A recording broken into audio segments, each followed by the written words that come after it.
Three, two, one.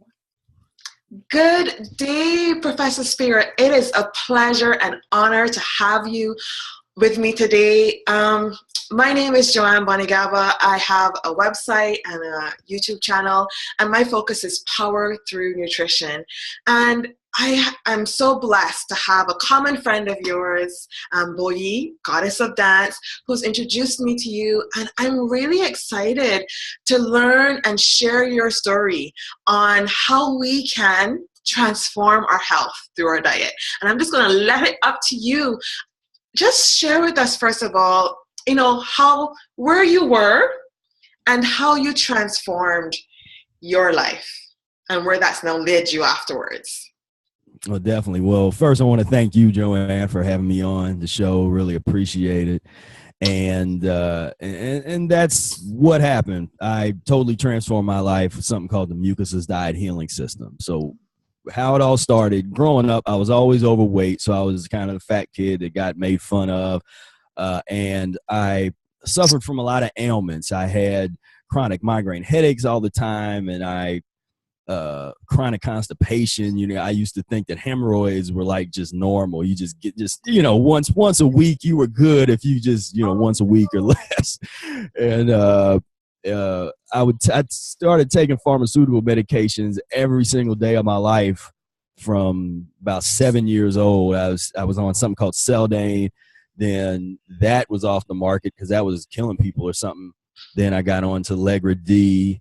And I remember when they started making commercials where they would play and try to sell the drugs to people. As I was young, and I was taking those drugs that they were selling on TV. Claritin, I tried that, Zyrtec, just all these different so-called allergy medications.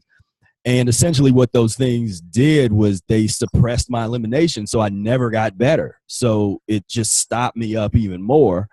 And so by the time I was 18 years old, I went to college, and I went to College Conservatory of Music, University of Cincinnati, to study music. I'm a jazz musician. At that point, I was an aspiring jazz musician. And I was in school. I mean, I added another 20, 30 pounds. Like a lot of people go to college, and they start eating crazy, and they put on even more weight. I was already about 250 going into college, and then by the time I was there a while, I was 280, 290, and it wasn't looking good. And I'd stopped working out because before that I played football in high school. I played football and stuff, and I was like the big 240-pound guy. But once I went to college, I stopped working out and doing that varsity athlete kind of thing. Mm-hmm. So I was starting to get the double chin, and it was getting bad. So I was just like, man. But while I was studying, one of the things about learning how to be a jazz musician is you really have to go out into the community and play. Like if you just stay in school and all you do is you're just in practice rooms and you're playing with other students and stuff all the time and stuff, you get real sterile. Your sound is just real, just sort of like it's in a little box. But so I knew I wanted to get out there to play with people in the community. That is where I met Brother Air, aka Willie Smart, who introduced me to Arnold Ehret's mucus diet healing system. And I'd actually known him almost a year before he really, really laid the diet on me, because he knew how much of a transformation it is. And it is the kind of thing that you got to be ready for. A lot of people aren't necessarily ready for that information. And so it was a long time, but I'll never forget the day we were in a place called Chez Nora. There was a jam session going on, and it was the in-between on the break, and they had free food, and me and my friend get this big plate of all these chicken wings and all this stuff, and we was just sitting there eating, and he was looking at us. I saw this expression on his face, like he was just had this look, and I was like, what's wrong with him? And then he started telling us about the diet.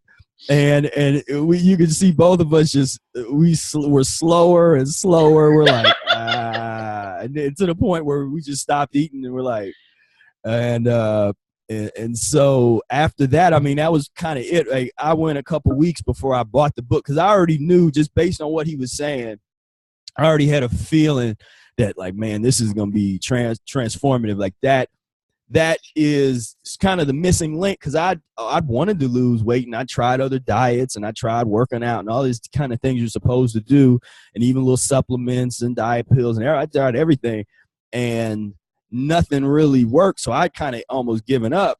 And then here he comes, and he's like, nobody had ever talked about transition. And that's like, and that's a cornerstone of our practice of the mucus diet healing system, is transition. And still don't hear enough people talking about that.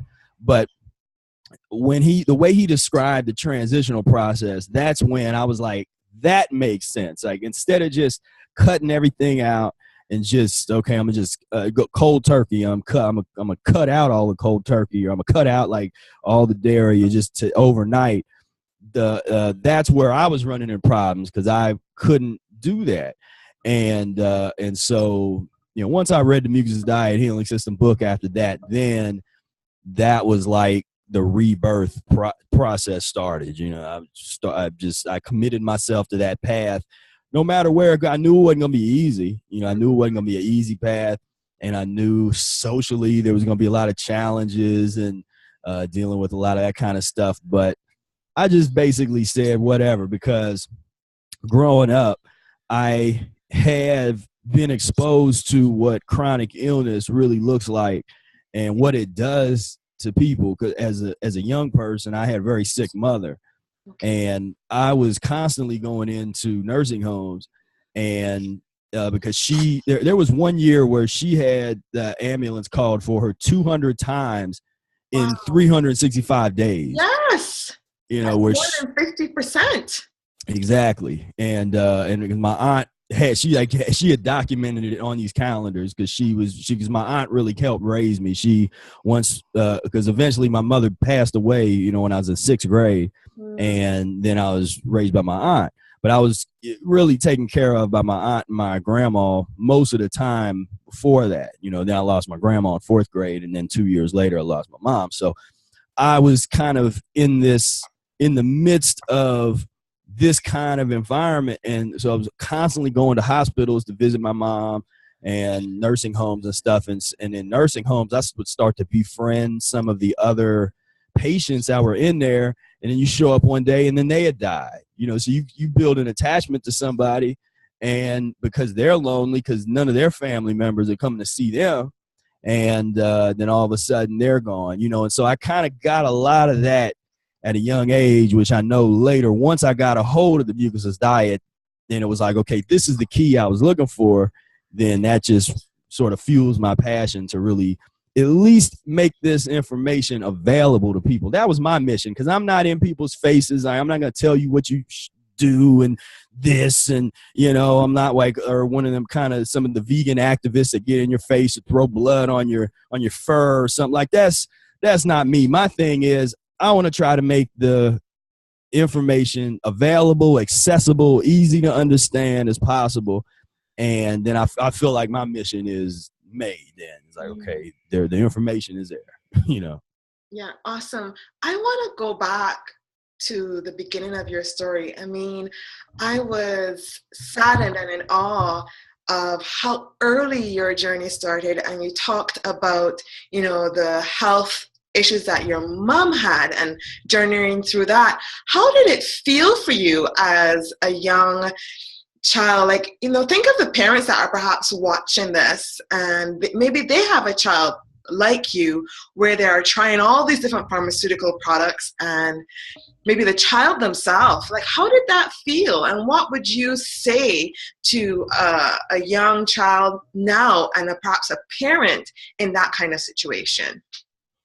Well, I would say you gotta, be open-minded and take a look at the mucus diet healing system and consider making that lifestyle change, because in the long run, it is going to make life so much better and easier and fun. And but in the beginning, it's challenging in the beginning, but there's a lot of young people that do actually come to me because I do consultations and work with people and stuff. And so I've been working with young people and parents and their children and a lot of these things with the younger kids, it's so simple to when as soon as they make a change, they take a step away from pus and mucus forming foods, oftentimes a lot of symptoms go away, whether if they got skin issues or like I had, the ear, nose, and throat issues and all that kind of stuff, because it's all based on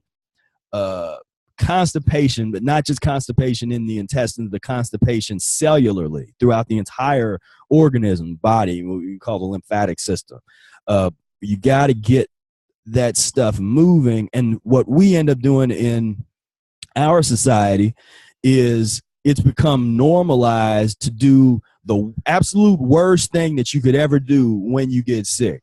The worst thing you could ever do is to force yourself to eat when you're not hungry, when you get cold and flu-like symptoms and fever and stuff, but you feel like, well, I got to eat, but you're not hungry. And you force yourself to eat, and then you go take pills that just suppress your body's natural attempt at eliminating this poisonous waste. So to study that, just all these things I'm talking about, that's what you will learn about, Mucus's Diet Healing System and some of the books that I do and other resources, other people are talking about these things we're talking about. But that is, it's like Brother Air said something that was pretty significant, where instead of trying to become a millionaire and do all this kind of stuff of just putting all this time and energy into amassing some kind of wealth to try to pass on to his family, his attitude is he's investing in himself physiologically, and he's going to be here. So he wants to be here for his family, as opposed to saying, well, maybe I'll die in my 50s or 60s, but I'm gonna give you a couple, few millions of dollars, family. He's like, no, I'm gonna be here way past that. And if anybody out there that's lost a loved one, most of them, I would think, would feel the way I feel, where you would much rather have that loved one than any amount of money that might come to you. You would give all that up for another day with the loved one. And so to me, that's where, because sometimes people, their priorities are a little skewed, because in their head they say, okay, I love my family, I do anything for my family, but and they'll say, well, I'll die for my family, but will you live for them? Will you do the work? That's this kind of work, is getting yourself together physiologically, trying to heal yourself. Now you're talking about living for your family and understanding that that's what you could do. Are you willing to take that on? And that's the work that we have to do. So much that you shared resonated with me, and there's 3 key things that really did. First of all, being open to taking it on as a lifestyle. And I think it's important that if you have a young one, it's a lifestyle for the entire family. So you are supporting and also benefiting yourself from that shift. The second one is to live for your family. Take on the challenge to live, and to live well for your family and for your loved ones. And the third one, in doing so, you're leading by example. So you're also creating that legacy in your family of spending quality time, of living well, and of the right healthy habits that then allow your descendants potentially to absorb those trends and those habits, and again also live well and lead well in that atmosphere. Amazing. Exactly. Yeah. Oh my gosh, it's really been a pleasure. And I really actually want to do a quick screen share so people can really see where you were and where you've come. So I'm just going to share my screen and share some Facebook pictures, and also that way people can know where to find you on Facebook and connect with you there and on YouTube. Let me see what I can do here. So first up, here is your YouTube channel with some amazing, great videos. Again, open and start educating yourself about the mucus-free life and mucus-less diet. Okay, and then, like, you know, you exude energy and health now, and people would never believe that. Let me just move this down here. People would never believe that on looking at you where you were. And so here are some pictures that are on your Facebook profile, right? Yep. Before and after. And, you know, you can see it in the face, you know, and in the little bit of double chin was there, but it was, I think, already coming away. Well, that was an earlier. The one on the left was the bottom left is a little bit older than the one on the top. Yeah, the top left. So you can kind of see, the double chin's kind of coming in there in that one in the top left. Yeah, amazing. And then I just want to show a picture of you with Bowie, our mutual friend, and who introduced me to you and allowed me to connect and be able to learn from you and have this amazing conversation. And Bowie also actually has, you know, I think one of the reasons why people come into your life, and I'm fortunate and blessed to have this interview with you, is because, you know, things come into your life for a reason.